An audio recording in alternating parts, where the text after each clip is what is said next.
chapter 3, 7 through 18. Let's get into it. Be not wise in thine own eyes. Fear the Lord and depart from evil. As we would have our first reference here in Romans 12, 15 through 17. Rejoice with them that rejoice, and weep with them that weep. Be of the same mind one toward another. Mind not high things. Be condescendent to men of low estate. So, condescendent would be the second meaning, as it would deign to do something, or in this case, associate with the humble. Deign would be lower self. And so, be not wise in your own conceits. Recompense to no man evil for evil. Provide things honest in the sight of all men.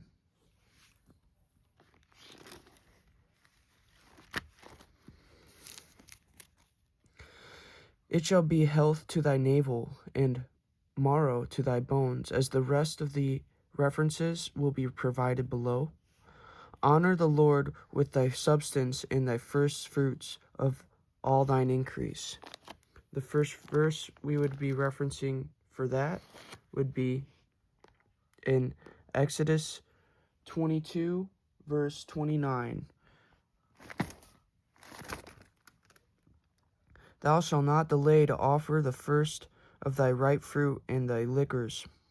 The firstborn of thy sons shalt thou give unto me. Think of the passion and the harvest that's within them. When teaching them up and bringing them up in an honorable way would lead them to success and far more. So shall thy barns be filled with plenty, and thy presses shall burst out new wine. Our reference there would be in Deuteronomy 28:8.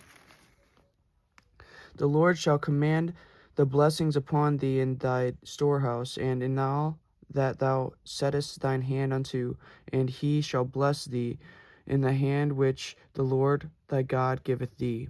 The Lord shall establish thee an holy people unto himself, as he hath sworn unto thee, if thou shalt keep the commandments of the Lord thy God, and walk in his ways.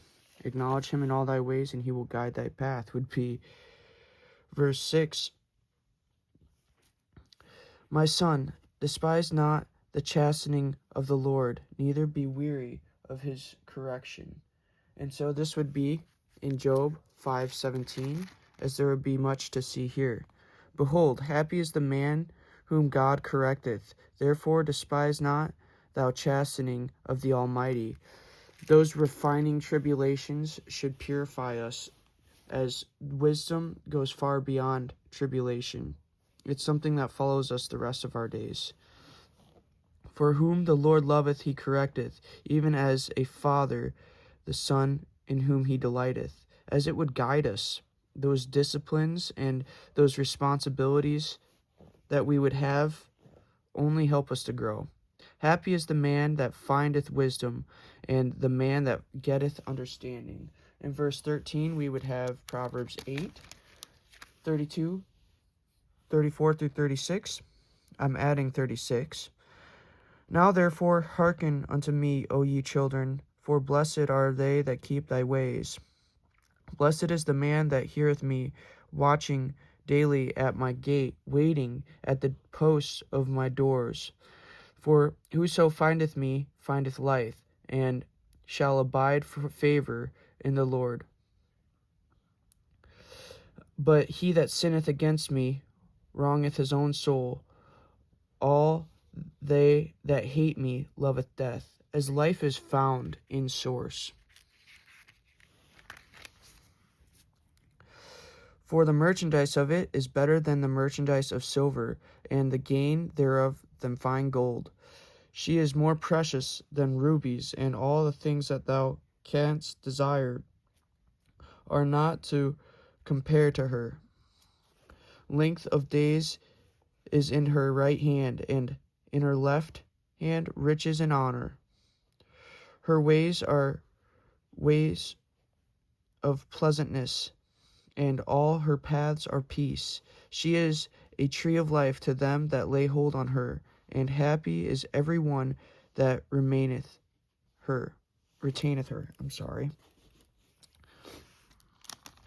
And so in verse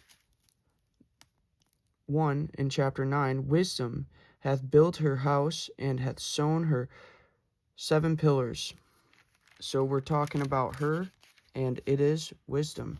Thank you guys for tuning in and being patient with a couple of screw-ups I've had. Make sure you look at the description below, as the rest of the references will be below.